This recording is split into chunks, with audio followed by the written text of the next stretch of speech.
잠언 27장입니다. 그 중에 이 시간 함께 보실 말씀은 잠언 27장 23절의 말씀입니다. 잠언 27장 23절 한 절 말씀 다 함께 한 목소리로 봉독하겠습니다. 내 양떼의 형편을 부지런히 살피며 내 소떼에게 마음을 두라. 아멘. 우리는 생명을 맡았습니다 라는 제목으로 말씀을 함께 나눕니다. 자, 오늘 본문은 1차적으로는 나에게 주신 재산, 그 재물이 되는 양떼와 소떼들을 성실히 관리해서 그것으로부터 성실의 결과가 이어지게 하는 인간의 근면함이 필요하다. 이 뜻이 1차적으로는 있습니다. 그런데 그 너머에 영적인 메시지 또한 함께 주고 있습니다. 이 부분을 오늘 살펴봅니다. 특정한 어떤 사역을 감당하는 사람이 아니더라도 하나님은 구원자 모두에게 영혼을 맡기십니다. 영혼들을 맡기시고 그걸 감당하는 과정을 통해서 함께 성숙해가는 모습 보시는 걸 참 기뻐하세요. 그런데 사람을 맡았다, 영혼을 맡았다, 함께 생명의 길을 간다는 것이 그리스도 안에서 어떤 의미인지가 그에 대한 이해가 먼저 선행이 되고 그리고 나서 그들을 이끄는 이 순서가 좀 필요합니다. 만약에 좋은 마음 가지고 하나님의 일을 한다 이렇게 이해하고 이렇게 실천을 한다면 이게 복음하고 정확히 일치한다고 말씀드리기는 좀 어려워요. 이거는 사명이라 그렇습니다. 부담을 갖고 주의 일을 감당하시라는 게 아니고 샬롬으로 감당하는 게 주의 일이라는 것은 맞지만 주의 일에는 영적 책임이 분명히 있습니다.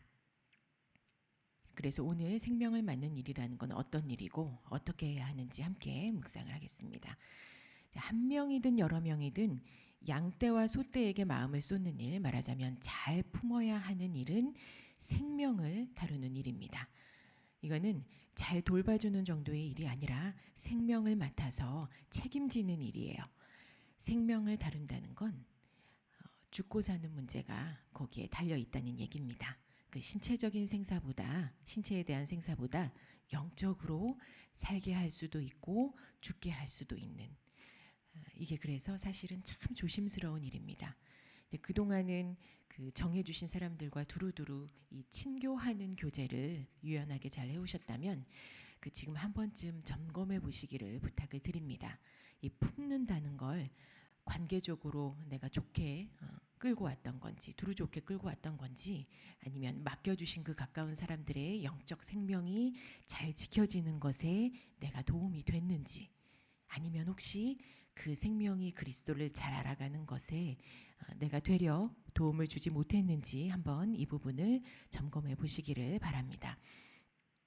생명을 다룬다는 것은 먼저는 예수 생명을 끝까지 잘 지켜가는 길, 그리고 몸은 예배 처소에 있을지언정 그 안에 예수 생명은 외면하고 가는 길, 딱 이 두 갈래의 길 한가운데에서 내 양과 소를 이쪽 길로 몰거나 몰고 가거나 아니면 저쪽 길로 보내거나 하는 일이라고 이렇게 비유를 해볼 수 있습니다.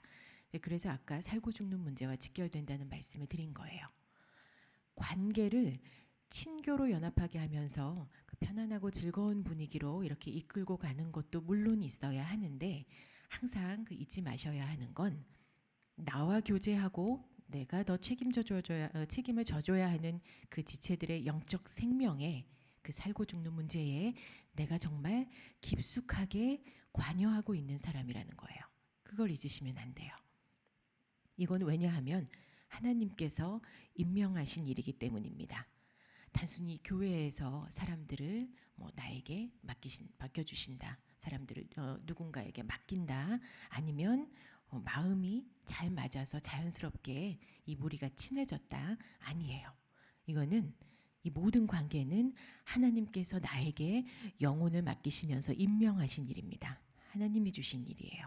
그러면 사는 길로 이끄는 책임과 죽는 길로 이끄는 책임도 누구에게 있을까요? 나한테 있는 겁니다.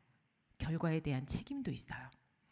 그래서 영혼이라는 존재는 천하보다 더 귀한 한 영혼인 거고, 작은 자라도 실족하게 하는 것에 대해서 하나님께서 반드시 그 책임을 물으신다. 마가복음 9장 42절이 그렇게 증거하고 있는 겁니다. 이 생명을 다루는 일이 어느 날 갑자기 하늘에서 뚝 떨어져서 우리에게 새롭게 주신 일은 아닙니다. 우리가 하는 대부분의 일은, 우리가 하는 대부분의 사역은 사실 그 새로운 거는 아니에요. 대부분 어디서 본 적이 있습니다. 어디서 봤을까요?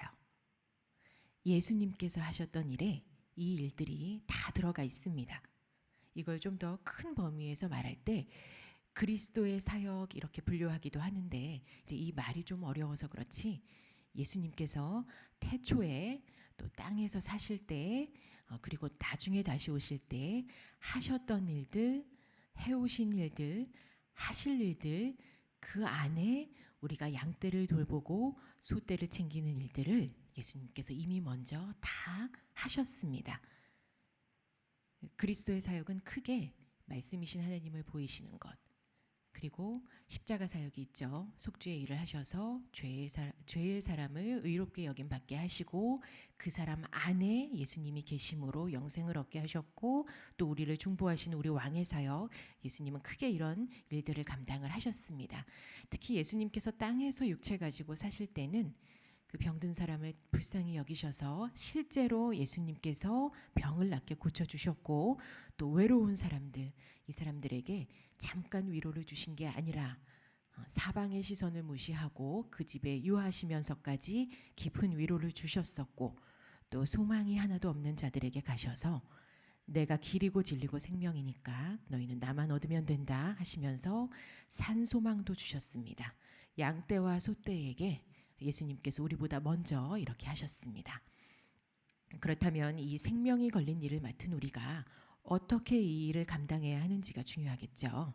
자, 오늘 본문에서는 형편을 부지런히 살피며 마음을 두라고 가르쳐주고 있습니다.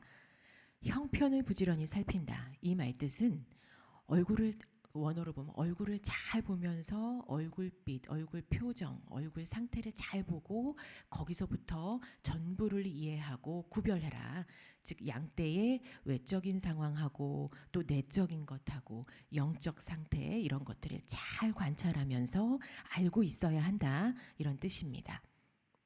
계속해서 기도하면서 관심을 갖고 사람을 보면 눈으로도 보여줘서 하나님께서 이제 알게 해주시고, 또 우리가 알 수 있도록 여러 방편으로 이끌어 주시죠. 그렇게 점검해 가는 거예요.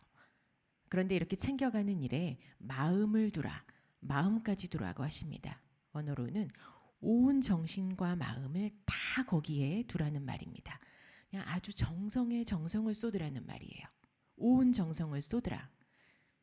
이게 친절하면서 적당히 이제 살피고, 일정 사람과 사람 간의 일정한 거리를 딱 두고 함께 가는 그런 방법들 말고, 이제 그런 거는 세상 지혜로는 뭐 도략, 관계의 기술, 뭐 처세지략 이렇게 부르면서 이게 세상에서는 지혜라고 말하고 있지만, 성경이 말하는 양떼와 소떼를 품는 방법은 집중해서 살펴보고 온 마음을 다 쏟아야 하는 거라고 그렇게 가르쳐주고 있습니다. 근데 이 뜻이 뭐냐면, 생명을 맡은 일이기 때문에 내 생명도 거기에 걸어야 한다는 말씀이에요.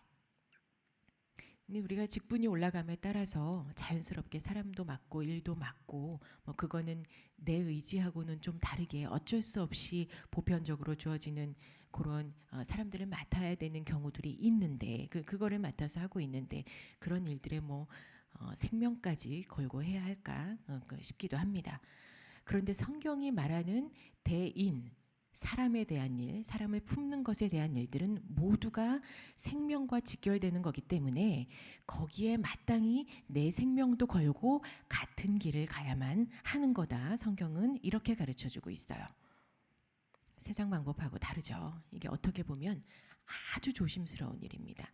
이쪽 길이냐 저쪽 길이냐, 사는 길로 같이 갈 수도 있지만 실족하는 길로 같이 갈 수도 있는 거거든요. 이게 생명에 대한 일이에요. 우리 예수님께서 어떤 일들을 하셨는지 아까 말씀드렸습니다. 예수님이 하신 일 중에 다 중요하지만 가장 중요한 일이 뭐였습니까? 라고 묻는다면 내가 길이요 진리요 생명이니까 너희가 나를 얻어야 산다 이렇게 말씀하시고 예수님이 정말로 죽으셨어요. 그리고 부활하셨기 때문에 내가 내 안에 예수 생명을 가지고 양떼와 소떼를 품을 수 있는 거거든요. 그런데 그 양떼와 소떼도 마찬가지예요. 예수님께서 자기 목숨하고 바꾼 사람들이에요. 그 안에 똑같이 예수 생명이 있는데 다만 지금 딱 이 상황에서 하나님이 나에게 맡기신 거예요. 저쪽 길 못 가게 하고 이쪽 길로 가도록 네가 좀 이끌어라. 하나님이 이렇게 맡기셨어요. 각자의 안에 다 예수 생명이 있는 거예요. 그러면 생명의 법칙이 흐르고 있다 이렇게 표현할 수도 있겠죠. 그래서 영혼 간에 그런 일을 할 때 이쪽 길로 가도록 만약에 힘으로 이거를 만약에 밀어버린다면 생명의 법칙에 맞지 않기 때문에 아무 일도 아무 은총도 일어날 수 없는 겁니다. 저쪽 힘이 예수 생명이면 내 쪽도 예수 생명으로 이 영혼 사명을 감당해야 우리가 함께 제 길로 갈 수 있는 겁니다. 그래서 나도 생명을 걸고 내가 맡은 사람들을 품어야 되는 거예요. 거기에 더해서 예수님께서 하셨던 병을 고치시고 외롭지 않게 위로해 주시고 산 소망으로 다시 이렇게 세워주시는 일을 우리도 서로의 안에 있는 그 예수 생명으로 예수님과 똑같이 할 수 있는 겁니다. 그렇게 양떼와 소떼를 품고 가는 길입니다. 자, 말씀을 맺습니다. 양떼와 소떼를 책임지는 일은 예수님께 생명을 일임받은 일입니다. 사는 길과 죽는 길이라는 이 냉정한 두 가지 길이 우리 앞에 있는데 우리는 우리의 양과 소를 반드시 사는 길로 이끌어야 합니다.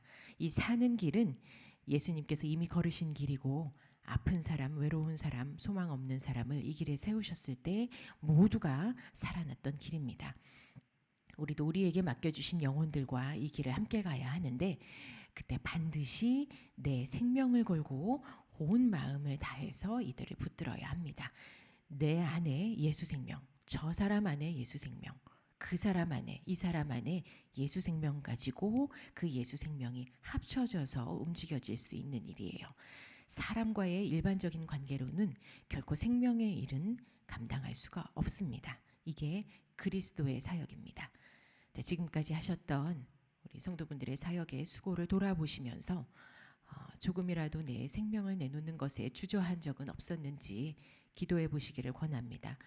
혹시 기억나게 하시는 일들이 있다면 함께 회개하시고 지금부터는 우리 예수님의 생명 가지고 다 같이 사는 길로만 함께 가는 그런 우리 귀한 성도분들 되시기를 간절히 소원합니다. 기도하시겠습니다.